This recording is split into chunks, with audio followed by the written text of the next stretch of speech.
Hello friends, good morning. Today we are going to discuss about the topic is planting. So last class we discussed about the five kingdom classifications. So in this topic we are going to discuss about the planting in briefly. Let's see. How can we classify the plant? Initially, the first level of classification among the plant, it depends upon the plant body has well differentiated distinct components.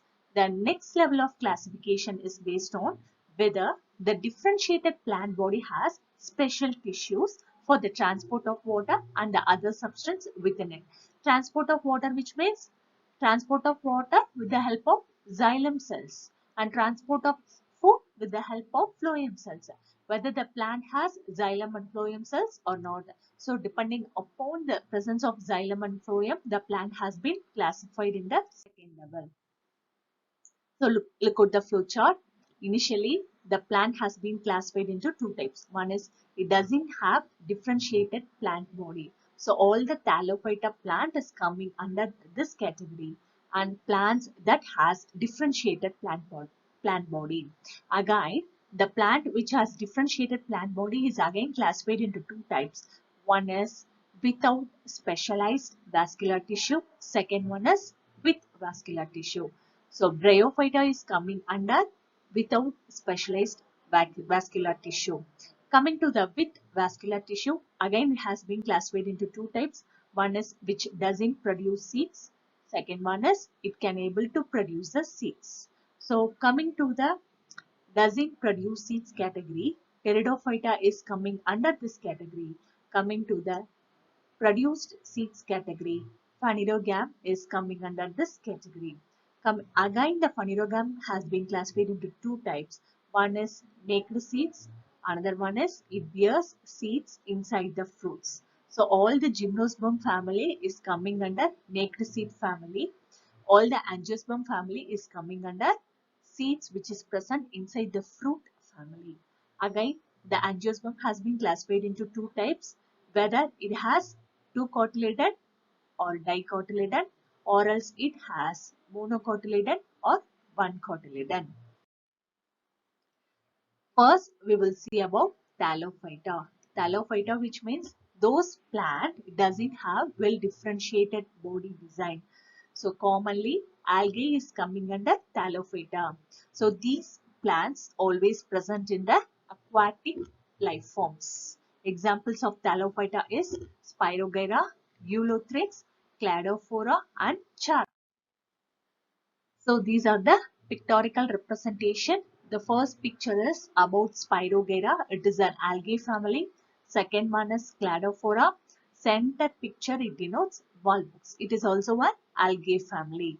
Then Chara vulgaris. The last picture it denotes vulva. The second one is Bryophyta. So Bryophyta is generally called as amphibians of plant kingdom. Why it is called as amphibians of plant kingdom? What is the meaning of amphibians? Amphibians, which means those organisms which can able to live both in water and also the land. Then why Bryophyta is called as the amphibians of plant kingdom? Bryophyta always it can live on the land system, but during reproduction time this Bryophyta it lives in the water. That's why Bryophyta is called as the amphibians of plant kingdom. The plant body of Bryophyta is differentiated to form stem and leaf-like structure. There is no specialized tissue for the conduction of water and other substance from one part of the plant body to another, which means it doesn't have xylem cells and phloem cells. Examples of Bryophyta is moss and marchantia. These are the pictorial representation of bryophyte plant. The third one is Pteridophyta. So Pteridophyta, the plant body is differentiated into roots, stems and leaves and has the specialized tissue xylem and phloem cells which has been helpful for the conduction of water and food. So examples of Pteridophyta is Marcella, ferns and horsetails. The Thallophyte, Bryophytes and Pteridophytes. Those three varieties it have naked embryos called spores. So the reproductive organ of plant in all these groups are very inconspicuous. Inconspicuous, which means doesn't have clear reproductive organs. Therefore, these Bryophyta, Pteridophyta and Thallophyta family, it is coming under cryptogamy variety. Cryptogamy is otherwise called as hidden reproductive organ, which means protruding or very clear reproductive part is not present in these three categories of plants.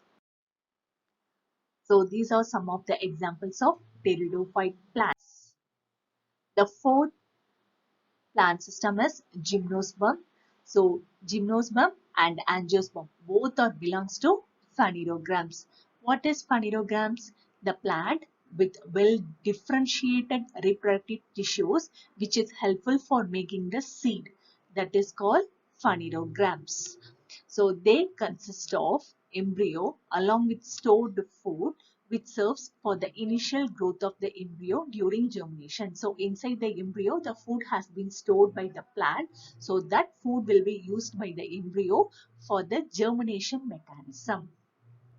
The gymnosperm is coming under this phanerogam variety. So gymnosperm, it is a term. It is made from two Greek words. Gymno, which means naked, sperma, which means seed. The plant of this gymnosperm group it bear naked seed. What does mean by naked seed?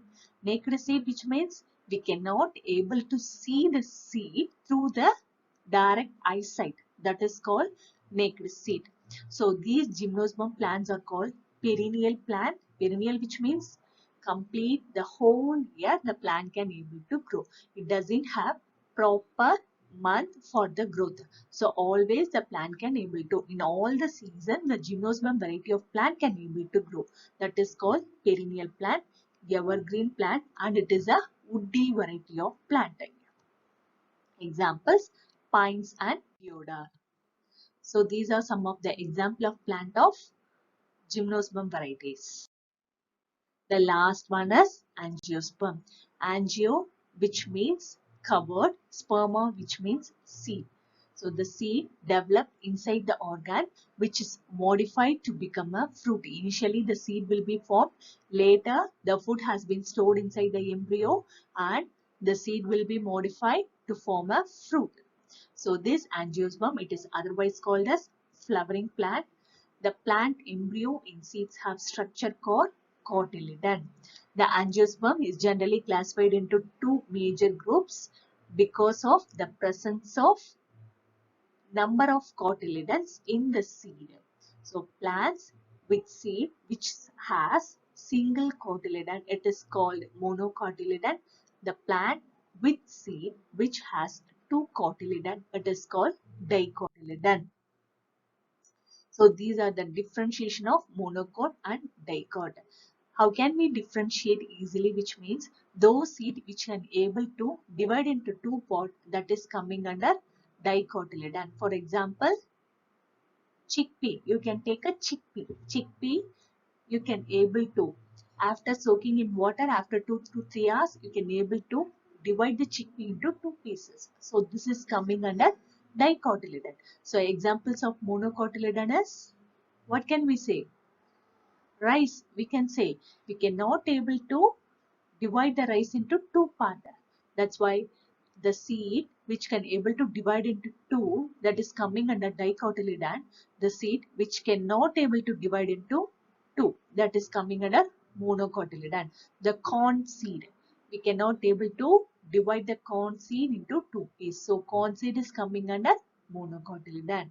So second differentiation is monocot plant. It has a long, narrow leaf with parallel veins, but in dicot leaf it has broad leaf, and inside the leaves you can able to see numerous network of veins are present. Coming to the floral parts also, monocot plant, it has only three, two or three parts in the floral position, but in dicots you can able to see 4 or 5 petals are present. So these are some of the differentiation which is present between the monocots and dichots. Okay, children, I hope you all understood about this video very well. If you have any doubts, you can call me. Thank you.